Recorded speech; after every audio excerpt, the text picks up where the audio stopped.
Hello again, welcome back to the channel. It's Thursday today, hopefully.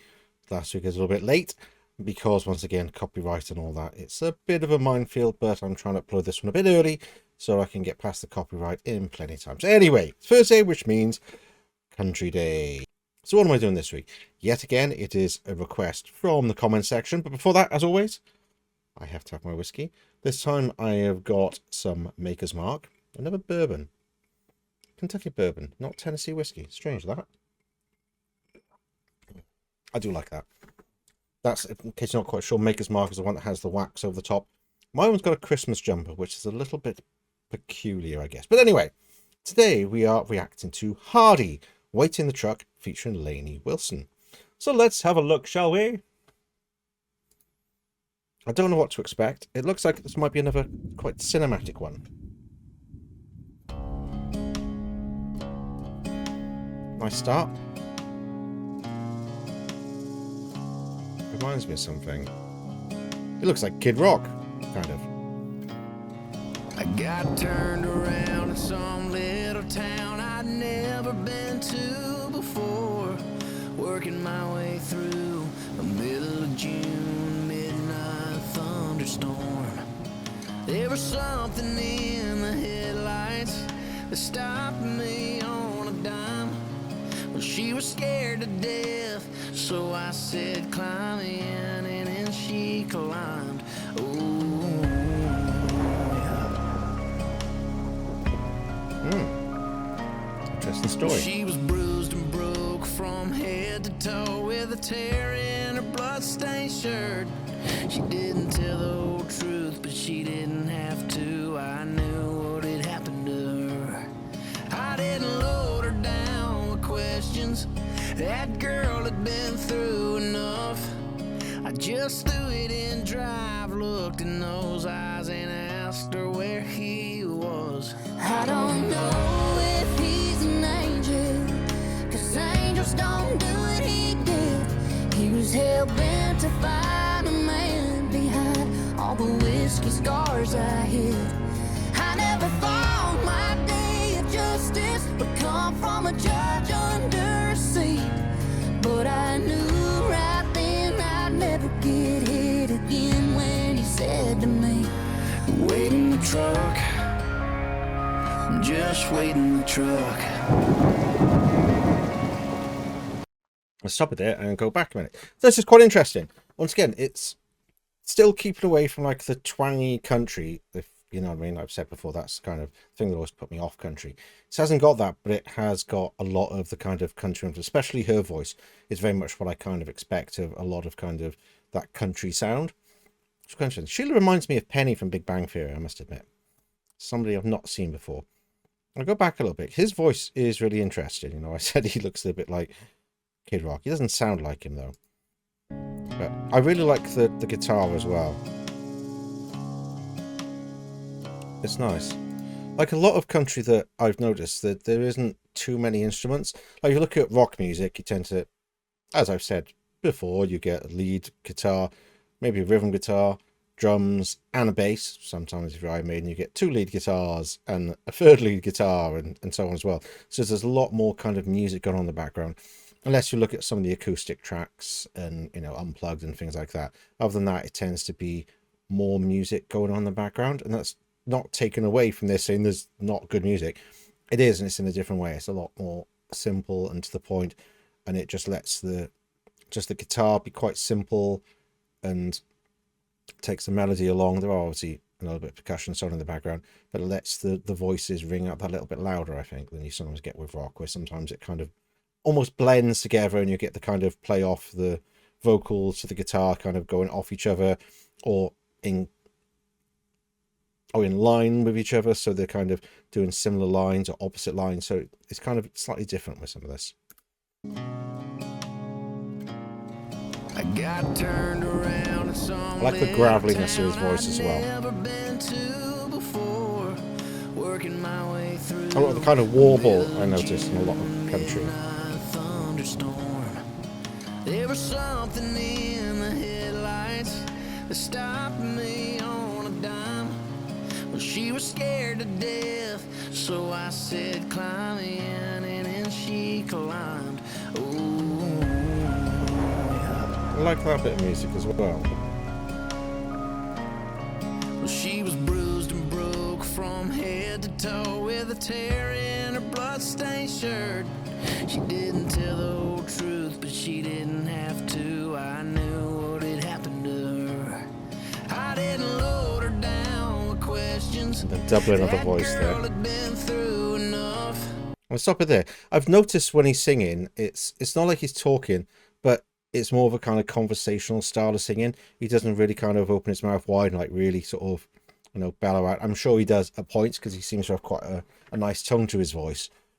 But it is a lot more kind of subdued, and he's just kind of letting the words really shine through because it's a lot about the story. Once again, as I've kind of noticed with country, it's about storytelling more than it is trying to hit high notes and be kind of epic and operatic. As I said, rock music, a lot of the time is kind of big over the top, big hair, big voices, it's loud, it's sometimes in your face, sometimes it's just about, you know, big events and epic proportions. And this is a story about a guy who finds a girl that's beaten up and bruised, and he decides to go and do something about it. So it doesn't need big, powerful lines. It just needs somebody telling the story, which is what this is. It's quite nice. I just threw it in drive, looked in those eyes and asked her where he was. I don't know if he's an angel, 'cause angels don't do what he did. He was hell-bent to find a man behind all the whiskey scars I hid. And it's like, yeah, it's the kind of the way your voice kind of does that on lines like man, it's kind of up and down, and it's not yodeling, it's kind of warbling, I guess, like I said before. That's what I think of country stars, and I think of Dolly Parton and people like that, and that kind of feel to it. I never thought my day of justice would come from a judge under a seat, but I knew right then I'd never get hit again when he said to me, Wait in the truck. Again, he's very kind of understated and just to the point. This is what I'm doing. It's kind of not too much emotion to it because he's decided, I'm doing this. I'm helping this girl. This is what I'm doing. He's not shouting about it. He's not screaming about it. It's just, this is what I'm doing. She needs my help. I'm going to sort this shit out. And she's very emotional. It's a lot louder. It's full. Like I said, it's emotional. It's fuller. It's louder. It's bigger. It's, you know, it's showing how she's feeling in that moment. So it's kind of nice seeing like the two different ones. And when she's singing, I'm not sure if it's him in the background, but there's another voice there. It's kind of lower than hers, kind of in the background, which is quite nice. But yeah, it's good seeing the difference between him being understated and her very emotional. It's quite a nice way to get the full emotion of the story. It's interesting. Just wait in the truck. And then it's him louder, her quiet.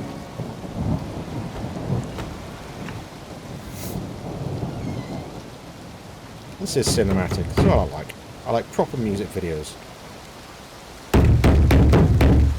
Well, I knocked and no one came, so I kicked in his double-wide door.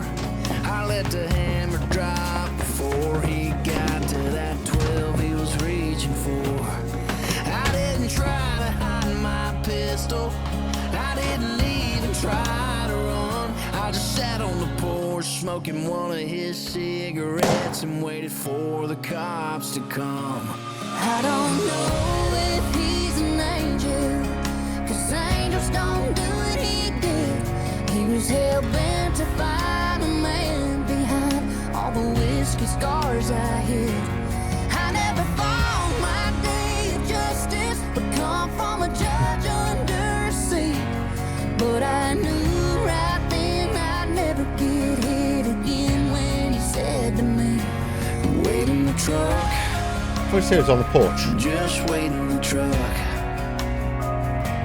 Whoa,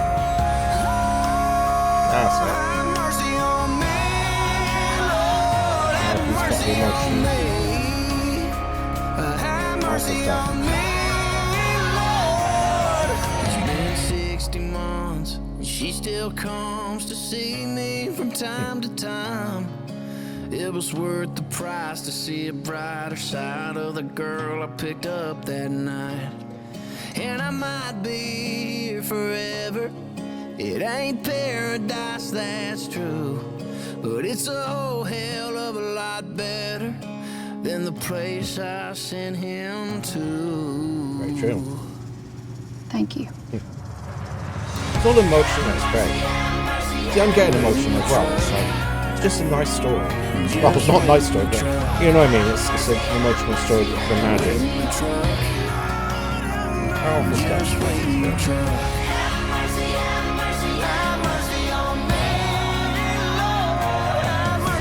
He damned himself to save her.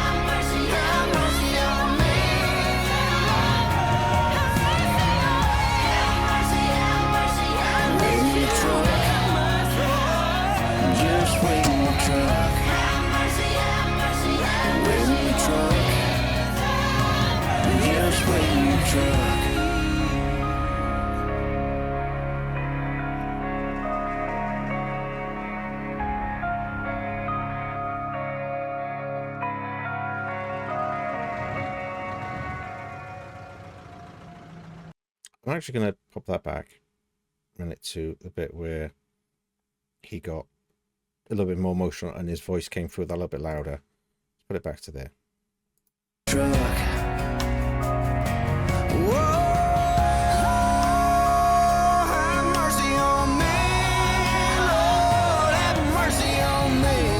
Good voice. Have mercy on me, Lord.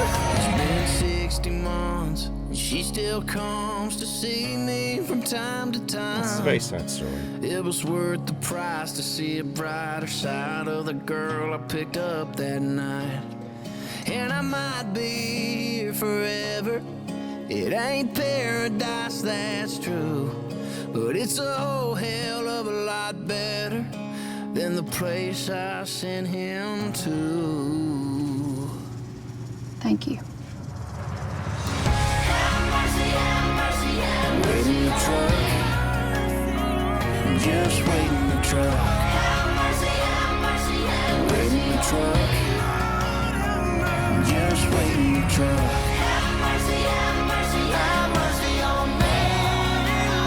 Also, just let it go a little bit more. Good nice voice. Oh, she's hitting some notes there. Backing singers. There's a lot going on with the background as well. Almost like a choir, which is what you kind of expect for the emotional state of those things.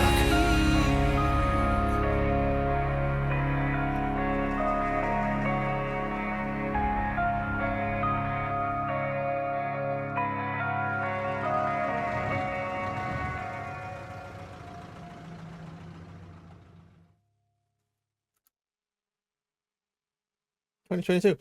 I enjoyed that. That was, well, enjoy, is that the right word when it's quite a sad, like, emotional journey?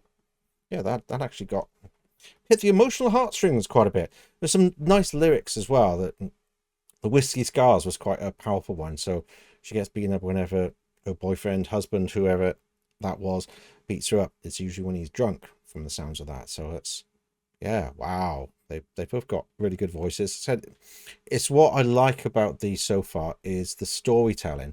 It's something I enjoy. Like Iron Maiden, I said before, Bruce Dickinson has a way of telling the stories. Iron Maiden is a lot about big epic stories, quite a lot. Sometimes it's smaller ones, but they talk about and sing about quite big epic things sometimes, or things from history. They did Alexander the Great and Rhyme of the Ancient Mariner, and lots of different things like that from history and literature, and they tell those stories through music, and Bruce Dickinson has a way of kind of bringing those stories to life. But this is a different way of bringing it to life. It's more of a kind of real and raw way. It's like the people that are experiencing it are bringing it to you. We know it's not, but that's how it kind of feels. It's on a more personal level, whereas things like rock music, a lot of the time you're seeing it from a different perspective. You're seeing it kind of from above and beyond it, and you're seeing the whole vista of everything that's going on. But this is putting you right into the action, right into the emotion of the people, the vulnerability. And that's what I'm finding a lot of this is with country. It's very emotional, it's raw, it's heartfelt, it's putting you in their shoes instead of telling you about it like this thing happened and all these people were hurt and and all that kind of thing. It puts you right in it, like you're one of those people involved and feeling that emotion, and that's quite incredible and powerful. But yeah, that was interesting. I have to look out for more of those. So thank you very much for that suggestion. That was quite an eye opener, and yeah, I like that. So anyway, please join me again soon, and please keep sending me those suggestions, because I am enjoying finding out as much as I can about different music. I enjoy finding out as much as I can about different music. So please see me again soon. Please like, comment, subscribe, everything else, and join me again soon. Till then, bye bye for now.